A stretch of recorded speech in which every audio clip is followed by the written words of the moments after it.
بہت تیزی سے گزر رہا ہے۔ تو حرص و ہوس کو چھوڑ میاں، مت دیس بدیس پھرے مارا، قذاق اجل کا لوٹے ہے دن رات بجا کے نقارا۔ کیا بدیا بھینسا بیل شتر، کیا بدیا بھینسا بیل شتر، کیا کونی پلہ سر بھارا، کیا کونی پلہ سر بھارا، سب ٹھاٹ پڑا رہ جائے گا جب لاج چلے گا بنجارا۔ دیکھیں اصل ساری چیز اس وقت ہے جب تک ہماری موت نہ آئی ہے۔ موت کا ایک دن معین ہے، اور اس معین وقت تک ہم نے اپنے مقصد کو حاصل کرنا ہے۔ اور بار بار عرض کر رہا ہوں، مقصد کیا ہے، مقصد حیات کیا ہے، یہ ہمیں پتہ ہی نہیں۔ اللہ معاف کرے، ہم نے مقصد حیات کو سمجھا ہی نہیں۔ سب چیز کا جب منزل کا ہی نہیں پتہ، جب منزل کا تعین ہی نہیں ہوا تو ہم چلیں گے کیسے، ہم پہنچیں گے کدھر؟ جس سے بھی پوچھا جائے تو کسی کو پتہ نہیں، اگر جواب ملے گا تو کوئی بس تکے میں لگا دے گا بھائی اس لیے۔ لیکن مقصد حیات یہ ہے کہ اللہ کو راضی کرنا ہے۔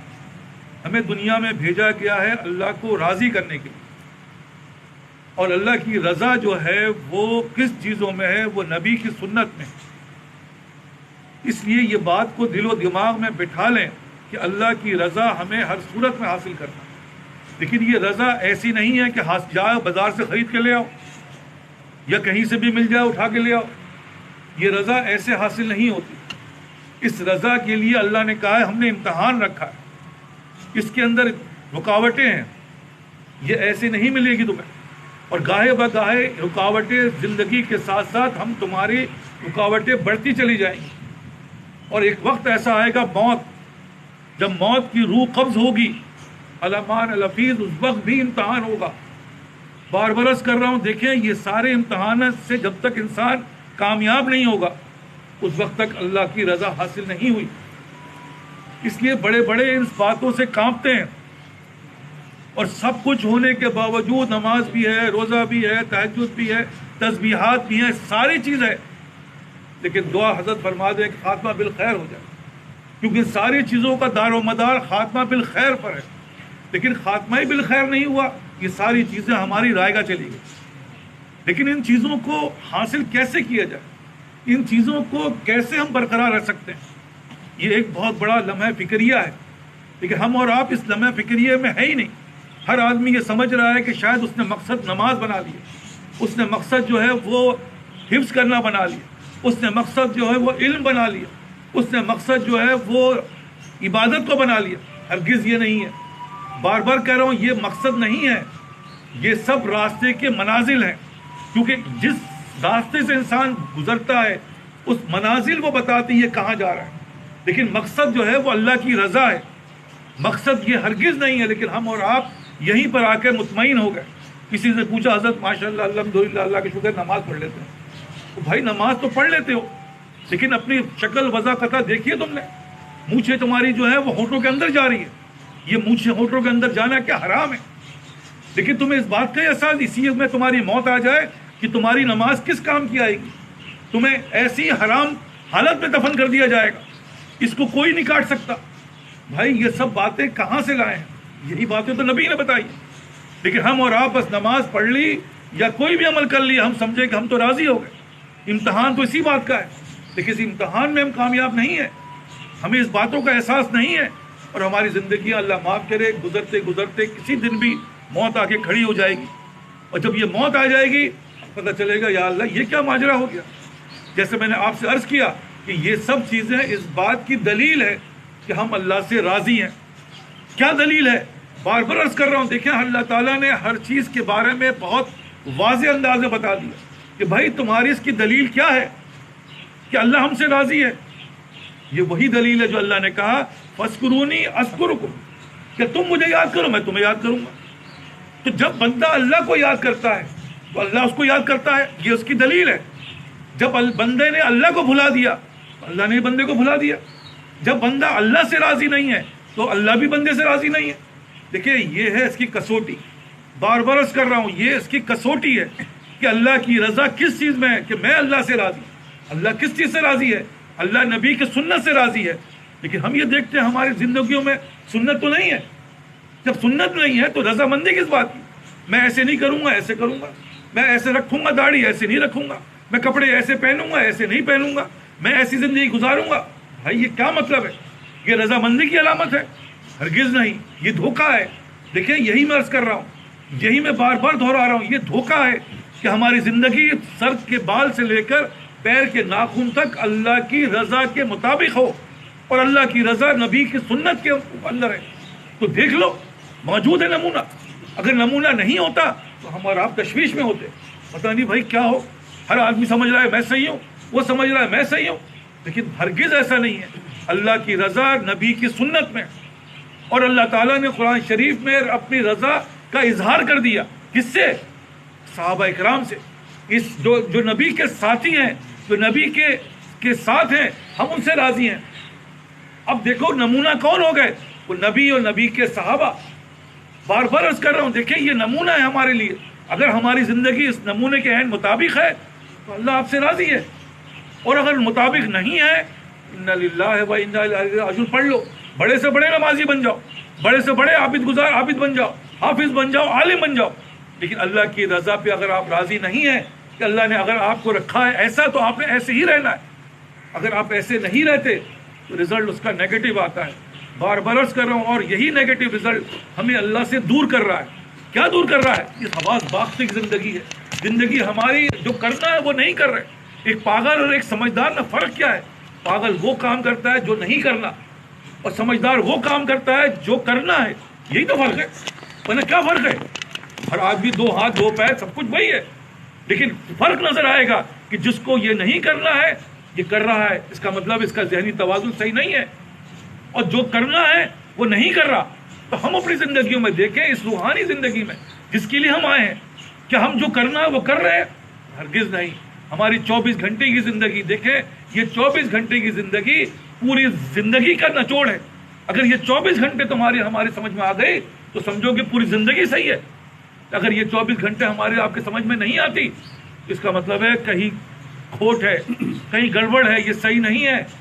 تو صبح سے لے کر رات تک کی زندگی دیکھ لو، یہی دیکھنے میں آتا ہے. حضرت بڑے نمازی ہیں لیکن حضرت سنت کے مطابق ہی نہیں پڑھ رہے. کیا مطلب ہے؟ یہ رضا ہے؟ یہ رضا نہیں ہے. بڑے سے بڑے میں نے کہا کوئی بھی عمل ہو، لیکن اگر وہ سنت کے مطابق نہیں ہے، وہ قابل قبول نہیں ہے، وہ پسندیدہ نہیں ہے. اب ہم اور آپ یہ کہتے ہیں بھائی قبول کر لیں، ہے بھائی اللہ بڑا رحیم ہے کریم ہے قبول کرتا ہے. تو بھائی اللہ بڑا رحیم ہے کریم ہے کس بات کے اوپر؟ وہ اس بات پہ بھی رحیم ہے کریم ہے کہ تمہیں توفیق عطا فرمائے، لیکن تمہاری توفیق سلب کیوں ہے؟ تو اسی لیے سلب ہے کہ ہم جو چیز کھا رہے ہیں، دیکھیں ہماری طاقت کیوں نہیں آتی کہ جو چیز غذا ہم استعمال کر رہے ہیں وہ 1 نمبر نہیں ہے، وہ 2 نمبر ہے. دیکھیں دنیا کے اندر بھی سن لو، بار بار عرض کر رہا ہوں، یہ آپ کا ہمارا مشاہدہ ہے کہ کوئی غذا جو ہم کھاتے ہیں، دودھ ہی لے لو، بڑی طاقت کی چیز ہے. ہر آدمی کہتا ہے دودھ بڑی طاقت کی چیز ہے، لیکن دودھ کے اندر اگر ملاوٹ ہے تو مجھے بتاؤ کیا وہ طاقت دے گی؟ ہرگز نہیں دے گی. تو ہم اور آپ اسی دھوکے میں ہیں کہ دودھ تو ہے، بظاہر دودھ ہے، لیکن کیا اللہ بڑا رحیم ہے اس دودھ میں طاقت نہیں ڈال سکتا؟ ڈال سکتا ہے. تو کیوں نہیں ڈال رہا؟ اس لیے کہ اللہ کا نظام ہے، قانون ہے. اللہ تعالیٰ نے واضح طور پر فرما دیا کہ ایک نیک اور ایک بد کیا ایک جیسے ہو سکتے ہیں؟ بھائی کتنا مطلب ہے پھر اس دنیا بنانے کا مقصد کیا ہے؟ ہرگز یہ نہیں ہے. دیکھو یہ غلط فہمی میں مبتلا ہے ہم. ہاں اللہ رحیم ہے کہ جب ہمارا جو ایمان عقیدہ ہر چیز جو ہے جب اللہ سے طلب کرتے ہیں اللہ وہاں تک اس کو پہنچائے گا، اس کو وہ چیز دے گا دنیا میں ہی. بار بار عرض کر رہا ہوں دیکھ لو دنیا سے جانے سے پہلے، ایسا نہ ہو دھوکے میں رہو، یہاں سے نکل گیا وہاں جہنم میں ڈال دیا جائے گا. وہ بھی ایمان رہا تو، لیکن جس دور سے ہم گزر رہے ہیں یہاں تو ایمان ہی نہیں ہے. کیوں نہیں ہے؟ ایمان کسے کہتے ہیں؟ جو اللہ نے کہا ہے وہ حق ہے، جو نبی نے کہا ہے وہ حق ہے. اگر ہم اس کے منحرف ہو جائیں ایمان چلا گیا. تو منحرف تو ہیں. ہم میں اور فرعون میں کیا فرق ہے؟ فرعون کے پاس ایک طاقت تھی، اس طاقت کے بلبوتے پہ کہتا تھا کہ میں نہیں مانتا. ہم بھی اسی بات کو کر رہے ہیں، میں نہیں مانتا، میں جو کر رہا ہوں وہی، لیکن یہ میں ظاہر نہیں کر رہا ہوں لیکن باطن تو میرا یہی کر رہا ہے. ورنہ کیوں کر رہے ہو تم؟ تو پتہ چلے گا میں نہیں مانتا. ارے بھائی تم سمجھ رہے ہو کیا کر رہے ہو؟ اس لیے بار بار عرض کر رہا ہوں دیکھیں وقت کم ہے ہمارے پاس اور کام بہت بڑا ہے، لیکن آپ کو پتہ ہی نہیں کرنا کیا ہے. جب اس بات کا پتہ ہی نہیں تو کوئی لگ رہا ہے کہ مال کمانے میں لگ گیا، کوئی جو ہے مکان بنانے میں لگ گیا، کوئی جو ہے حواس باختگی میں جو ہے وہ بیوی کے چکر میں لگ گیا، کوئی بچوں کے چکر میں لگ گیا کہ بچوں کو بھائی راضی کرنا ہے، بیوی کو راضی کرنا ہے. ارے بھائی بیوی راضی ہو جائے ہم کامیاب ہو گئے. ارے لا حول ولا قوت، یہاں بیوی کو راضی کرنے آئے ہو، یہاں بچوں کو راضی کرنے آئے ہو، اور ان کو راضی شیطان کو راضی کرنے آئے ہو. ارے سوچو تو صحیح، اللہ تو کہہ رہا ہے یہ بیوی بچے مال یہ تمہارے ہر چیز تمہارے امتحان ہے، یہ رضامندی کی چیز تھوڑی ہے، یہ شیطان تمہارا امتحان ہے. تم شیطان کو راضی کرنے تھوڑی آئے ہو. لیکن ہماری اور آپ کی سوچ کیا ہے؟ عملی طور پہ دیکھا جائے تو خدا کی قسم اس سے ہٹ کر نظر نہیں آتی زندگی. کیوں؟ کیونکہ دن بدن ہماری زندگی اسی کے پیچھے جا رہی ہے. اس کی مثال ہے انسان کی فطرت ہے. دیکھو جوانی آتی ہے تو شہوت آتی ہے، فطرتن ہے، کوئی اس سے فطرت سے ہٹ کے نہیں ہے. اگر ایسا نہیں ہے وہ اب نارمل ہے، وہ نارمل نہیں ہے. اسی طرح اللہ تعالیٰ نے فرمایا ہے کیا ہے کہ اگر میں ایک پہاڑ بھی سونا اگر کسی کو دے دوں تو اس کے اندر دوسرے پہاڑ کی طلب پیدا ہو جائے گی. دیکھیں ان باتوں کو سمجھو. انسان کے اندر ہرس ہے، وہ کوئی بھی ہو. اسی لیے بزرگان دین اللہ والے اور جو نبیت اس دولت سے دور رہتے تھے کہ نہ یہ دولت میرے پاس آئے گی، نہ میرے اندر یہ طلب آئے گی، نہ ہم کسی نامحرم کو دیکھیں گے، نہ میری شہوت بھڑکے گی. یہ سب اسی لیے بتایا گیا ایمان کے. تو آپ اور ہم کو یہ بات سمجھ لے آنی چاہیے کہ موت قریب ہے. بار بار عرض کر رہا ہوں، دیکھیں روز سننے میں، گاڑی میں جا رہے تھے حادثہ ہو گیا، فلاں چیز بیٹھے تھے ہارٹ اٹیک ہو گیا، سو رہے تھے سوتا رہ گیا. کہ بھائی یہ سب کیا ہے؟ یہ سب کیا چیز ہے؟ کسی دن بھی ہماری موت بھی ایسے ہی آئے گی. یہ بول کے نہیں آئے گی حضرت آپ کی موت آنے والی ہے آپ تیاری پکڑ لیں. ایسا نہیں ہے. موت تو کسی دن بھی آگے پکڑ لے گی. ابھی میں آ رہا تھا، دیکھا ایک اچانک موٹر سائیکل سلپ ہوئی، خاتون ایک بچی اور ایک سلپ ہوئی اور ایکسیڈنٹ ہو گیا. ارے بھائی یہ تو سوچا بھی نہیں تھا. اسی طرح ہم اور آپ کی زندگی دور حاضر میں تو ہر وقت سمجھو کہ موت کے منہ میں چل رہے ہو. کس وقت کیڑے ہو جاؤ کچھ پتہ نہیں. لیکن ہم اور آپ مطمئن ہیں، ہم اور آپ مطمئن ہیں کہ بھائی ہم تو بڑے کامیاب ہیں. ہم جیسے لوگ تو داڑھی رکھ کے اور نماز پڑھ کے مطمئن ہیں کہ بھائی ہم تو نمازی ہیں. ابھی ہم تو بڑے پرہیز گزار ہیں، پرہیز کرنے والے. جب معاملات کیے جائیں، جب دیکھا جائے تو حضرت کو یہی نہیں پتا کہ نماز کیسے پڑھنی ہے. ابے حضرت کو بھائی یہی نہیں پتا کہ معاملات کو کیسے کرنا ہے. بظاہر دیکھا جائے تو بڑی نیکیاں نظر آتی ہیں، بڑے حج نظر آتے ہیں، لیکن وضع قطع لباس پوشاک کوئی بھی چیز وہ نبی کی رضا کے مطابق نہیں ہے. کیا مطلب ہے؟ یہ رضامندی ہے تو مجھے آپ بتا دو. یہ رضامندی ہے؟ ہاں ہم تو میری بیوی نے کہا ہے اس کو یہ پسند ہے، بچے کو یہ پسند ہے. ہم جب بھی سنتے ہیں یہی سن رہے ہیں، جب بھی معاملات آتے ہیں یہی آتے ہیں. ارے بھائی آپ کو بتایا لوگ یہ کہا کہ ارے بھائی تم لوگ کے لیے جی رہے ہو، یہ اللہ کے لیے جینے کے لیے آئے ہو. لیکن ہم اور آپ بس کیوں حواس باختگی، ہم پاگل ہو گئے ہیں، دماغ کام نہیں کر رہا، اور اسی حواس باختگی ہماری زندگیاں ختم ہو رہی ہیں. اور جیسے میں نے عرض کیا کہ ایک دن کے اندر کوئی بھی عمل نہیں بنتا. یہ کھیل ایسا نہیں ہے ایک دن میں بن جائے. وہ دور ختم ہو گئے جب نبی کی صحبت سے ایک سیکنڈ کے اندر کیا سے کیا ہو جاتا تھا. آج نہ وہ صحبت ہے نہ وہ معاملات ہیں، کیونکہ اتنی رکاوٹ ہے بیان سے باہر. بہترین بچہ نماز پڑھ کر ساری چیز پڑھ کر جو ہے ماحول میں آیا اور نماز پڑھ کے گھر گیا، گھر کے اندر گیا موبائل کھولا، اب ساری چیزیں ضائع ہو گئی. اب کہاں گئے وہ؟ بھائی کچھ بھی نہ رہا. بالکل ایسی جیسے بار بار عرض کر رہا ہوں، ایک آدمی نے 1,00,000 روپے کمائے کسی بھی حوالے سے، وہ راستے میں گیا پیسہ ڈکیتی ہو گئی، تو لاکھ کدھر گئے؟ اس لاکھ سے کیا بینیفٹ؟ کمائے تو تھے، کون کہہ رہے نہیں کمائے، لیکن کیا اس کی حفاظت نہیں تھی؟ حفاظت تو کی نہیں. بھائی ہمارے دور میں ایسے ہی گزر رہا ہے، لیکن ہم اور آپ حواس باختہ ہو رہے ہیں. جوان کہہ رہا ہے ابھی تو جوانی ہے بھائی کس بیوقوفی مبتلا ہے. بڑھاپے میں کرے، بڑھاپے میں تو چل نہیں سکو گے، بڑھاپے میں تو اللہ معاف کرے گناہ اتنے پختے ہو جائیں گے کہ تم اس کو چھوڑ نہیں سکتے. یہ تو چھوڑنے کی چیز ہی جوانی سے شروع سے ہے. لیکن ہمارے جوان اس سوچ میں مبتلا ہے کہ ابھی تو بہت بڑا ہے، اور اس مبتلا میں کیا ہو رہا ہے؟ وہ لعنت پہ گرفتار ہو رہے ہیں. یہ لعنت کیا چیز ہے بھائی اس کو بھی سمجھ لو. خدا کے لیے ان باتوں کو سمجھو. بظاہر جو چیز ہے اس کے اندر دو چیز پائی جاتی ہے. یاد رکھنا جو میں بتا رہا ہوں یہی دنیا کا دستور ہے کہ جو غذا ہم کھا رہے ہیں اس کے اندر دو چیز ہے. ایک کیا ہے؟